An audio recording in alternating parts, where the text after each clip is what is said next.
டேய் இந்நேரத்துக்கு இங்கே எதுக்குடா வந்த? ஹே, நாளைக்கு லவ்வர்ஸ் டேடி. அதான் இன்னைக்கு நைட்டு 12 மணிக்கு உன்னை பார்த்து ஒன்று கொடுக்கலான்னு வந்தேன். என்னது? ஒரு நிமிஷம்.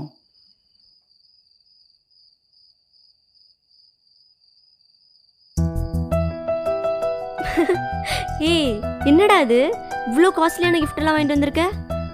எல்லாம் உனக்காக தான். பிடிச்சிருக்கா? ரொம்ப பிடிச்சிருக்கு. ஒரு நிமிஷம் இரு.